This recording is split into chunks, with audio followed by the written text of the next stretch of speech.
Welcome back. Now we're talking about short-term notes payable. And what is a short-term note payable? It's very similar to accounts payable. In fact, if we don't pay our accounts payable, sometimes we'll convert it to a notes payable. Some of the differences are notes payable are in writing. They're signed, so we're actually saying, yes, I promise I'm going to pay this amount. Notes payable have a term, which means they have a set date when they are due and must be repaid with the interest. They also, they have a principal amount, which is the amount that we borrowed, and they have an interest rate. And the interest rate is always expressed as an annual rate, and so we will have to prorate it for the term of the note. Okay, so short-term notes payable, it's an amount we've borrowed that's an interest-bearing loan, meaning we're going to have to pay interest being the cost of getting the loan, and it expires at a certain time, which is within 1 year because it's short-term or current. Okay, so in order to figure out our journal entries, we are going to have to calculate how much interest are we going to have to pay. So in our example, we have a note with a principal amount of $1,000, a term of 180 days, and an interest rate of 5%. That's 5% a year, so we'll have to prorate that for the amount of time that it's actually going to be outstanding. Okay, the formula to calculate interest is the principal times the interest rate times the term divided by 360. We talked about this when we were doing DSO, I believe, but we use a 360-day year oftentimes in accounting so that we can have 12 even 30-day months.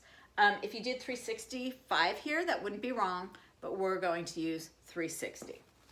All right, so let's first of all do our journal entry at, next we're going to calculate the interest we're going to have to pay at maturity. We're not going to pay any interest along the way. We're just going to pay the whole thing when the note matures at the end of the term. Okay, so our interest is going to be our principal, which is $1,000, times our interest rate of 5%, which we're going to express as 0.05, times our term, which is 180 days, divided by 360. And when you pull out your calculators and calculate that, it's going to be $25. Okay, so at issuance, when we borrow the money,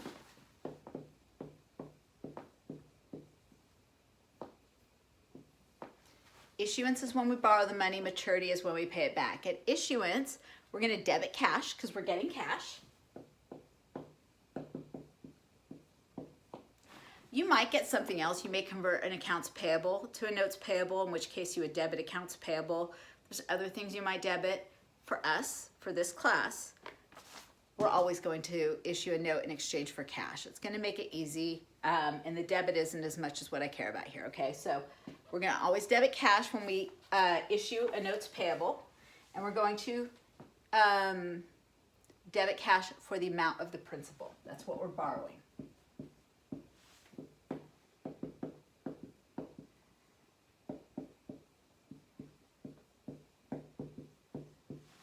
So we're going to debit cash and credit notes payable. That's our liability. Remember, we're doing short-term liabilities. Our notes payable, and that's for the principal as well. So at issuance, we're going to debit cash, credit notes payable for the principal amount of $1,000. Then, when we repay the note at maturity or retirement,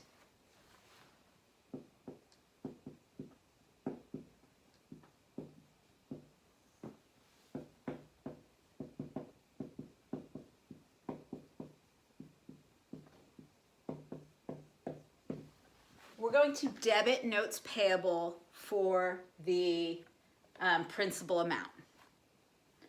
We're also going to debit interest expense for the amount of interest that we have to repay on the note.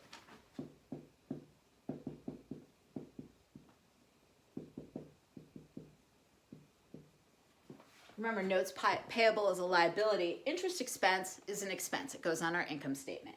and we calculated that our interest expense is $25.